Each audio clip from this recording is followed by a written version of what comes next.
she vanished even as he asked her, "Who is Crooker?" The sun was completely gone now, and the moon had not yet risen. The traveler made his way slowly through the dark. Always he was on the alert for Crooker, but he neither saw nor heard the fellow. By the time he was in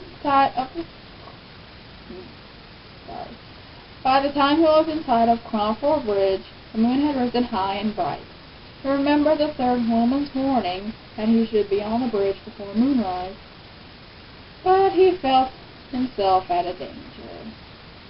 Nothing and no one lay between him and the bridge, save a great yew tree beside the road. In the moonlight, its crooked branches cast shadows that looked like swarms of skinny arms with clawed and clutching hands. "You're letting imagination run off with you," the man said aloud.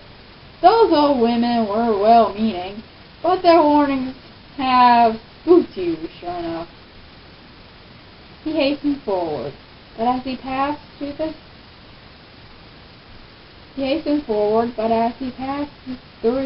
shadow of the tree, a wind set the branches swaying and the leaves creaking.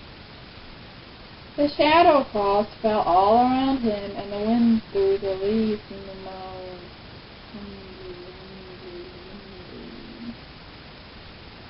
Suddenly a branch raked the man's cheek. A second splashed at him, drawing blood. To his horror, the tree seemed to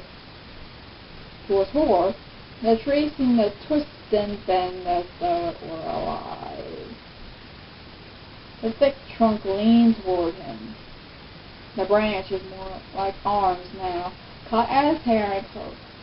Hungry, he murmured. "Crooker!" gasped the man as he became ensnared. Desperately he reached into his pocket and pulled out the bunch of daisies. In his hand the flowers flared into a cold yellow flame. The tree branches snapped away, the leaves hissed and shrank back. Instantly the wind snuffed out the flame, but in that moment the terrified man began running for the safety of the bridge. He had only gone a little way when moonlight cast a shadow of reaching arms over him. Turning, he saw to his horror that the yew tree was now rooted in the road right behind him.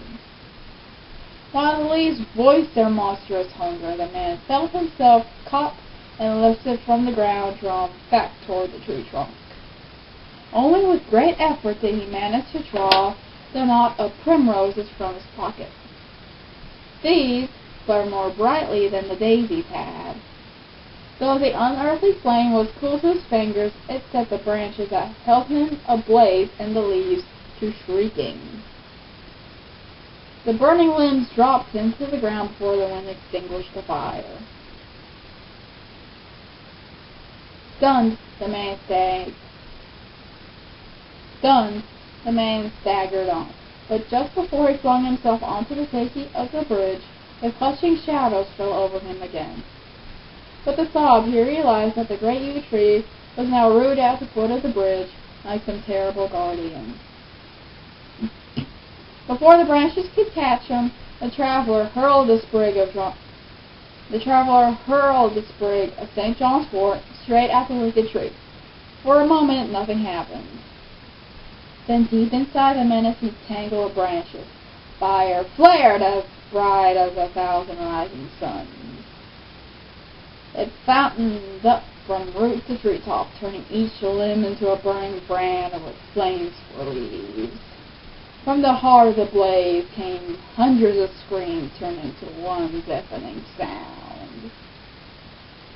Pressing his hands to his ears, the traveler leapt onto the bridge.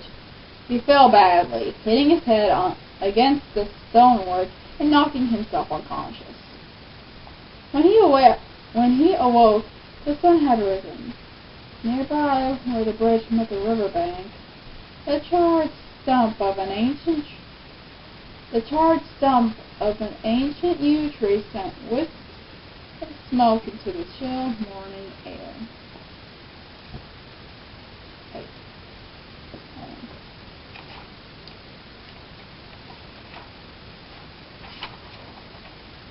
This is the picture.